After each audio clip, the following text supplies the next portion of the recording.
Okay, so we have to continue our coverage over the X-Men, right? Which means covering different books like X-Factor, X-Force, Wolverine, Cable, and so on and so on. But that also means covering Excalibur. Now, when it comes to Excalibur, by this point, we are getting into the run of Warren Ellis. Now, here's the thing, because a few years ago, Warren Ellis got into some legal issues. And honestly, I'm not going to sit here and give the details about what he actually did in the past. No. What I'm trying to say is that even though I am covering these storylines, we have to. And the reason why, because Warren Ellis did play a major role when it came to Excalibur, and Excalibur plays a huge role in the world of X-Men comics. And so, unfortunately, we have to cover his run. So, just in case there's folks out there who do get upset with the idea of me covering Warren Ellis' run on Excalibur, just know that I'm doing this because it's part of our coverage over the X-Men. It's not me picking a side at all here. So, with that being said, let's go ahead and dive into the first story arc that Warren Ellis gave us when it came to Excalibur. Now, before we can properly dive into this story arc, there are a few things you need to know when it comes to this story arc. It's called the Soul Sword Trilogy. Now, the Soul Sword Trilogy is really important because of one particular character, and that would be Illyana. Now, when it comes to Illyana, we know her as Magic, but also the younger sister to Colossus. Now, by this point in Marvel's timeline, Illyana is officially dead. Like, she died from the legacy virus. But let me explain why the Soul Sword is so important when it comes to Illyana, but now becoming important for Kitty Pryde as well. So now we have to wind the clock back to the point where we were introduced to a little girl known as Illyana, the younger sister to Colossus, who was just a small girl, and that was it. But then over time, you had Illyana stay with the X-Men. Now, they were at the base of Magneto, but while being there, Illyana had fallen through some kind of portal. Now, to the X-Men, she was only gone for 12 seconds, but in reality, she was gone for years in a different dimension, better known as Limbo. Now, while being in Limbo, she had met a character known as Belasco. When it came to Belasco, he had technically, raised magic, but also tried to use her for his own personal gain. Now, once he was somewhat done with her, but also she was able to escape and defeat him, when she came back over to Earth, years had passed by for her in Limbo. She was no longer a small child. She was now a teenager. And so over the years, you had Illyana be part of the New Mutants, along with the rest of those characters like Cannonball, Wolfbane, and the list goes on. Now, when it came to X-Men Inferno, when it came to Illyana, she turned back into a child at the end of that event right there. But now we have to talk about the Soul Sword. And the Soul Sword is really important because it was Illyana who had created the Soul Sword using her life force energy. Now, after doing that, she became the ruler of Limbo. It was said that if you possess the Soul Sword, you become the ruler of Limbo. So, of course, you had different people try their best to actually get their hands on the Soul Sword. With all being said, when it came to Illyana, when she was turned back into a child and died, the Soul Sword kind of went over to Kitty Pryde. So technically right now, Kitty Pryde is the actual owner of the Soul Sword. Now, that's everything you need to know for right now before we dive into the storyline. Because again, there's a lot going on before we can dive into this three-part story arc. And so getting into the opening pages for today's storyline, we do pick up with Bishop. Now, this is Bishop using the Blackbird as a way to deliver some packages over to Moira Taggart on Muir Island, and also Excalibur as well. Because remember, by this point in Marvel's timeline, when it came to Excalibur, their current base was Muir Island, using Moira Taggart's lab as their base. Now, with that being said, we do shift our focus over to Kitty Pryde.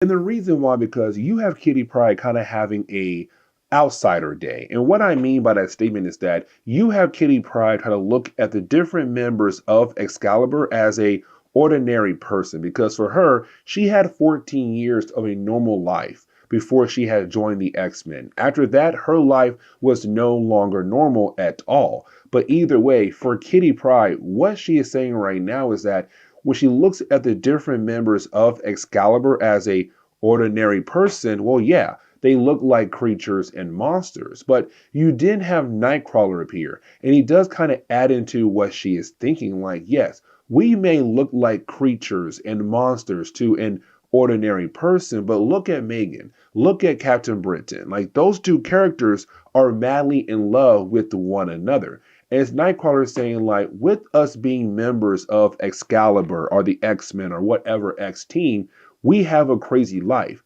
But then with that crazy life, we now value a normal life even more. Now, after that, you did have Nightcrawler take Kitty Pryde over to Bishop so that she'll be able to get her mail, her packages that came from Jubilee, some brand new clothes. But now we have to jump over to Egypt. When we do, we pick up with a character known as Amanda Selfton. Now, Amanda is part of Excalibur, but also she is the girlfriend to Nightcrawler. You see, around this time in Marvel Comics, Nightcrawler and her begin to date one another once again. Now, earlier, we had talked about the idea that for Amanda, she was a foster sister to Nightcrawler. Her mother, Margali, had raised her and Nightcrawler together, but over the years, they were able to build a relationship with one another. But either way, for Amanda, she is a powerful sorceress, but not as powerful as her mother. And really, speaking of her mother, we do pick up with her right now in the alleyway, and that'll be Margali.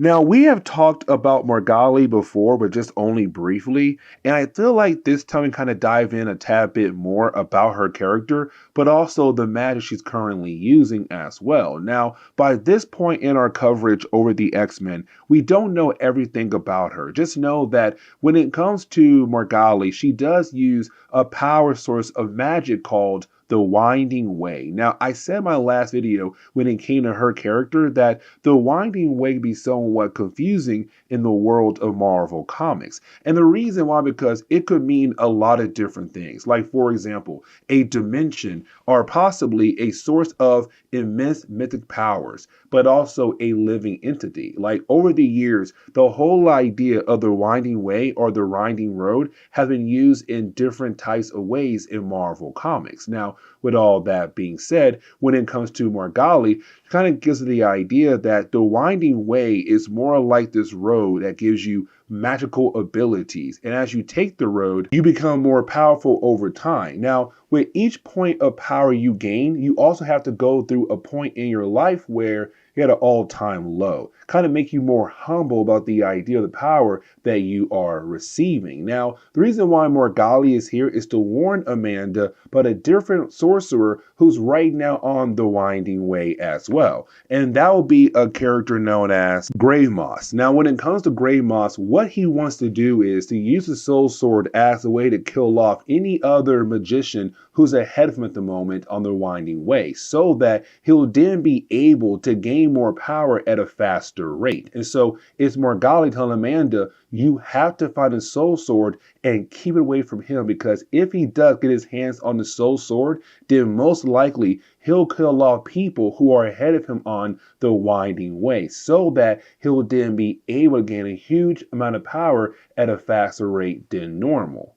But now we have to jump over to Muir Island. Now, when we do, we pick up with, well, Megan going crazy once again. I kind of realized that in Excalibur, when it comes to Megan, she has a lot of these moments where she begins to freak out of nowhere. Now, we have to remember that for Megan, she is connected to the nature around her, the world around her. So right now, there is a good reason why she's freaking out. The thing is, we have no idea why just yet. But you do have Moira Taggart and also Brian being able to knock her out. Now, their goal is to take her down to the laboratory to kind of figure out what's going on with her this time.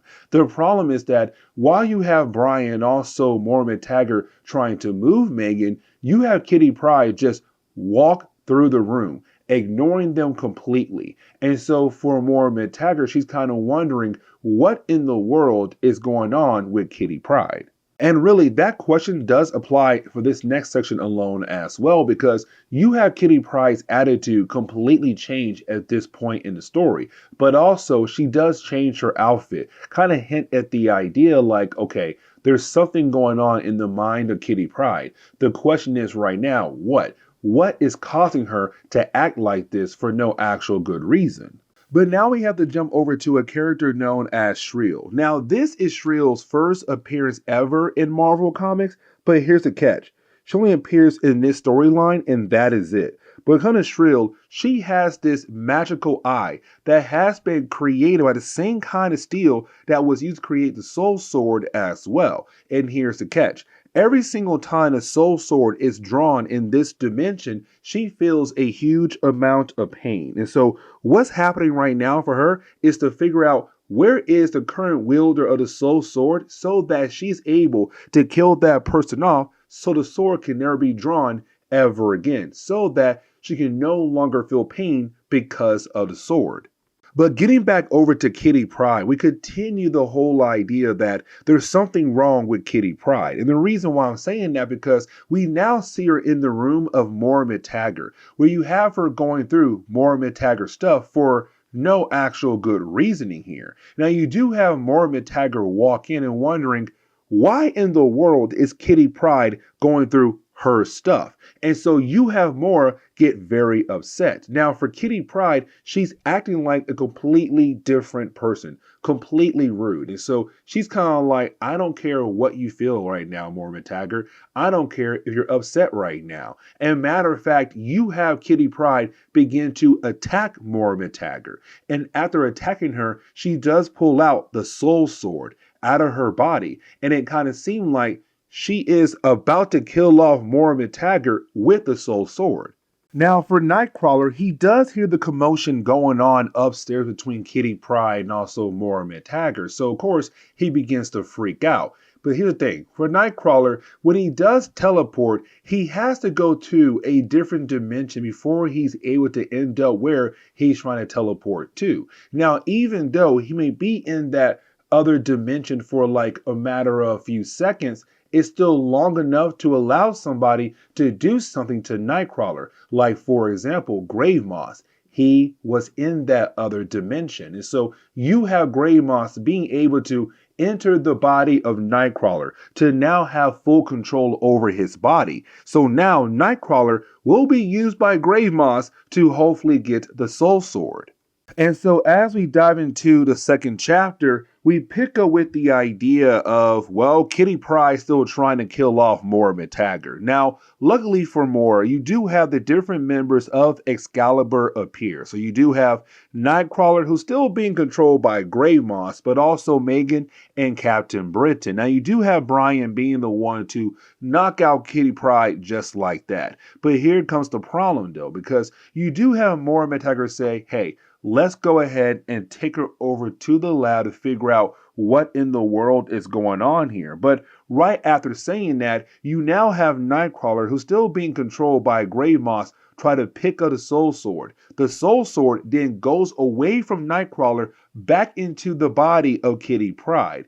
Now, when that happened, Megan begins to freak out once again. So you have Moira McTaggart say, okay, you know what? Let's go ahead and take both now Megan and Kitty Pryde over to the lab to figure out what in the world is going on here with these two ladies. But now we have to jump over to Shrill. Now, when we do, it's really more of Shrill just right now recovering, because when it came to Kitty Pryde pulling out the Soul Sword earlier, she had felt a huge amount of pain. And so with the Soul Sword now being put away, she's now able to get back up again. But it's her still saying like, I have to find the person who's currently wielding the Soul Sword and to hopefully stop them before they're able to use it again, because this pain is too much for me to handle. Now, she was able to figure out where Kitty Pryde is at. Of course, Muir Island. So you now have Shrill heading over there as well.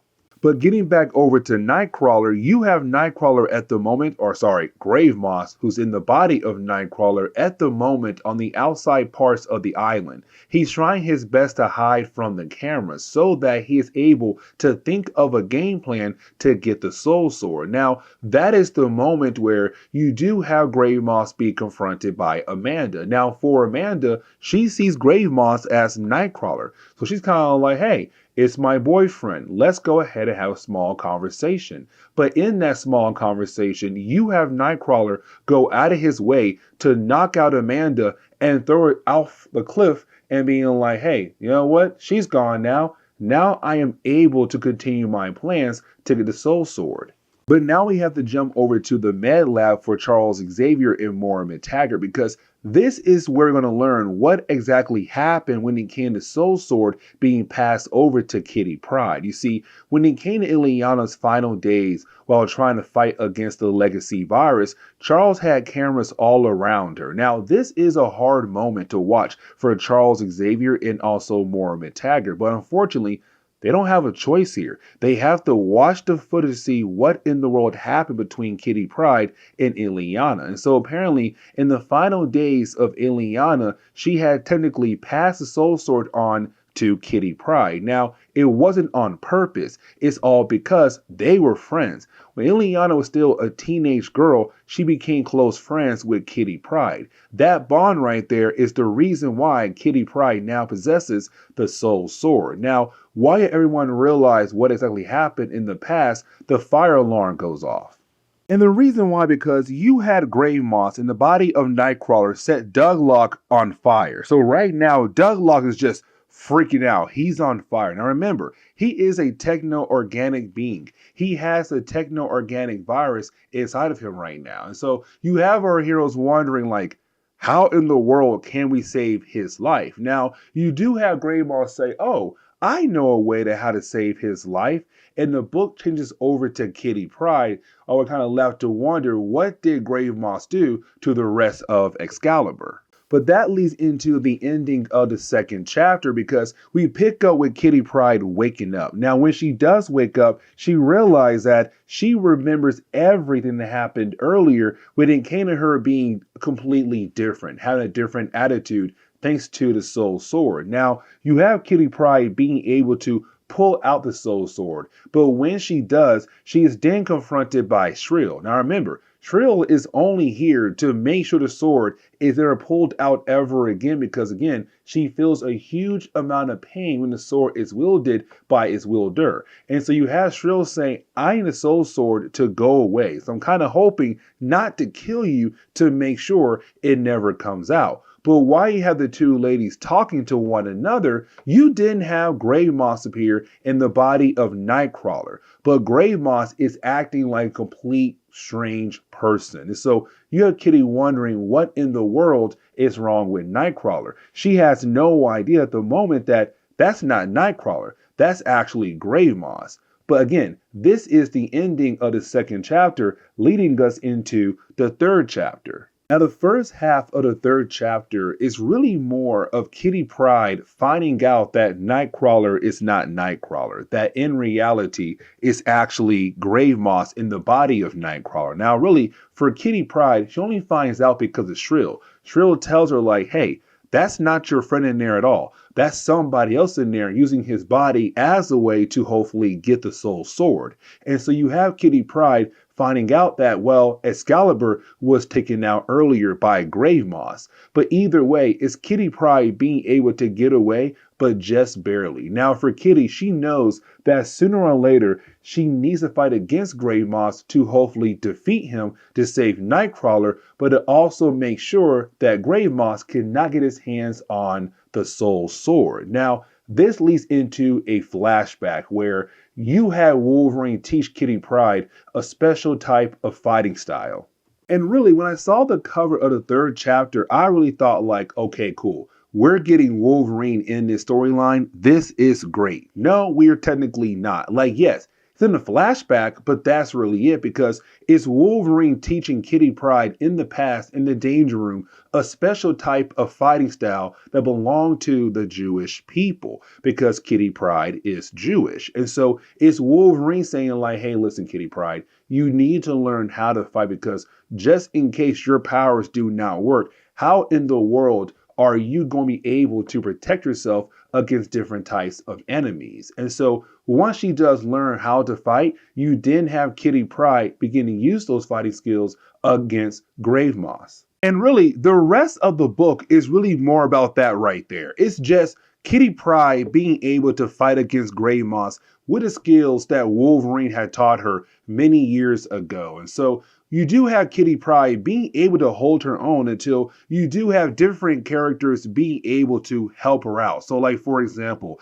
you do have Shrill appear. Now, Shrill's not really helpful because with the Soul Sword being out, she's feeling a huge amount of pain at the moment. But luckily for Kitty Pryde, Amanda reappeared because Amanda realized there was something off about Nightcrawler earlier. So she did not die earlier. But when she does reappear, with a combination of Kitty Pryde and also Amanda, they were able to get rid of Grey Moss and get him out of the body of Nightcrawler. Now, here's the thing. You have Amanda tell Kitty, go ahead and give me the Soul Sword. I'll make sure the Soul Sword does not fall in the wrong hands ever again, but also to get rid of Grey Moss. So we're kind of left with the idea that maybe there's a possibility Grey Moss was killed off by Amanda, but after getting rid of Grey Moss, now the last page of the book is really more of us finding out that when it comes to Amanda, she had gave the Soul Sword over to her mother. Now that is actually a problem because Margali was also on the winding way path as well, like Grey Moss was. And so is Amanda realizing that Margali can now use the Soul Sword as a way to kind of defeat the people ahead of her on the winding way to gain more power at a faster rate. Again, leading into a major problem. But the book actually ends on that note right there. So with that being said, guys, please leave me a like down below and subscribe. But guys, see y'all next time. Later.